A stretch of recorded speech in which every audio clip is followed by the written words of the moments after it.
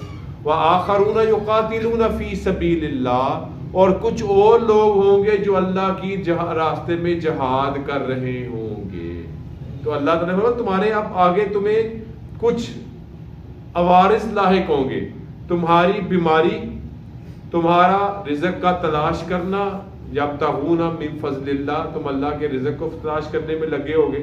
وآخرون یقاتلون فی سبیل اللہ، اور کچھ لوگ اللہ کے راستے میں جہاد کر رہے ہوں گے، کریں گے۔ تو اب کیا ہے؟ فَقْرَؤْا مَا تَيَسَّرَ مِنْهُ، پس پڑھو جو اس میں سے آسان ہو، یعنی اس سے یہی مطلب مفسرین نے بتایا کہ اب تمہارے لیے تہجد کی نماز کا درجہ نفل کا ہو گیا، اور جتنا بھی تم ممکن ہو سکو اتنا پڑھ لو، اللہ کے ہاں قابل۔ تو یہاں تک کیا بات سمجھ آئی کہ جو 1 سال پہلے ابتدائے اسلام کی تیسری وحی میں جس تہجد کی نماز کا حکم اللہ فرما رہے تھے، اب وہ اللہ تعالیٰ حکم واپس لے کر اس کو ضروری سے نکال کر نفلی کی طرف منتقل کر رہے ہیں تاکہ مسلمانوں کے لیے کیا ہو جائے؟ آسان۔ اگلی بات، نبی کریم صلی اللہ علیہ وسلم نے پھر بھی تہجد کی نماز کو اپنے اوپر لازم ہی رکھا، اور آپ نے زندگی بھر کبھی بھی اس کو نہیں۔ تہجد کی نماز یقیناً اللہ کے قرب کا بہت بڑا ذریعہ ہے۔ یہاں تہجد کی بات ہو رہی ہے، اللہ تعالی ہمیں فجر کی نماز ہی اپنے وقت اور جماعت سے پڑھنے کی توفیق عطا فرمائے۔ وَأَقِیمُوا الصَّلَاةَ، اور نماز قائم کرو۔ وَآتُوا الزَّکَاةَ، اور زکوٰۃ دو۔ وَأَقْرِضُوا اللَّهَ قَرْضًا حَسَنًا، اور اللہ کے لیے قرض دو، قرض حسنہ۔ اللہ فرما رہے ہیں تہجد کی نماز تمہارے لیے اب ہو گئی مستحب یا نفلی کے درجے میں۔ اب کیا کام کرنا ہے؟ جو نمازیں مقرر ہیں ان کو ادا کرو، زکوٰۃ ادا کرو، اللہ کی راہ میں خرچ کرو، اور لوگوں کو قرض حسنہ دو۔ اس قرض حسنہ سے کیا مراد ہے؟ لوگوں کی مدد کرو قرضے کے ساتھ، اور ایسے قرضے کے ساتھ کہ جس کی تمہیں واپسی کی بھی کوئی امید وَمَا تُقَدِّمُوا لِأَنفُسِكُم مِّن خَيْرٍ، اور جو کچھ تم نیکی آگے بھیجو گے، یعنی کسی بھی صورت کی نیکی، اللہ کی رضا کے لیے کوئی بھی جو کام تم نے خیر کی صورت میں، نیکی اور بلائی کی صورت میں کیا ہوگا، چاہے وہ اقامت صلاۃ ہے، ایتاء زکوٰۃ ہے، لوگوں کو قرض حسنہ سے مدد کرنا ہے، یا اس کے علاوہ جتنے بھی معاملات ہیں نیکی کے، تجدوہ عند اللہ، تم اس کو اللہ کے ہاں پاؤ گے۔ اللہ کے ہاں پاؤ گے کیا مطلب ہے؟ تمہیں اللہ کے ہاں اس کا یقیناً اجر اور بدلہ اور انعام عطا کیا جائے گا۔ ہوا خیراً واعظم اجرا، وہ تمہارے لیے بہتر بھی ہے اور تمہارے لیے بہت بڑا اجر۔ یہ ساری نیکیاں کرو، تمہاری نیکیاں کبھی بھی اللہ کے لیے کی ہوئی ضائع نہیں ہوں گی۔ ان نیکیوں کے کرنے کے بعد اتراؤ مت، تکبر مت کرو، یہ گمان مت کرو کہ میں نے بڑا کام کیا، پھر بھی کیا کرو؟ واستغفر اللہ، اللہ سے بخشش۔ اب اس کی ایک مثال دیکھیں، ہم جب نماز مکمل کرتے ہیں تو کیا کہتے ہیں؟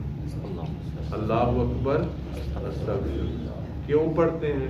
اے اللہ تو بہت بڑا ہے، ہم نے تیری عبادت کی، اگر اس عبادت کے کرنے میں پھر بھی کوئی کمی بیشی رہ گئی ہے، ہم تجھ سے مغفرت کے طلبگار ہیں۔ نیک کام سارے کرو، پھر بھی اللہ سے کمی کوتاہی پر بخشش کا سوال کرتے رہو۔ ان اللہ غفور الرحیم، بے شک اللہ بخشنے والا اور نہایت رحم کرنے والا۔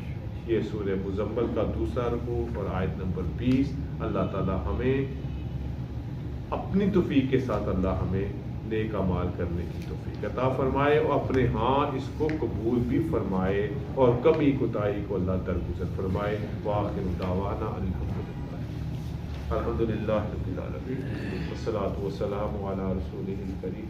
ربنا آتنا فی الدنیا حسنۃ وفی الآخرۃ حسنۃ وقنا عذاب النار۔ ربنا اغفر لنا وارحمنا وانت مولانا فانصرنا على القوم الكافرين۔ اللهم انا نسألك العفو والعافية في الدين والدنيا والآخرة۔ اللهم انا نسألك علما نافعا ورزقا واسعا وشفاء من كل داء۔ وصلى الله تعالى على خير خلقه محمد وعلى آله وصحبه أجمعين برحمتك يا أرحم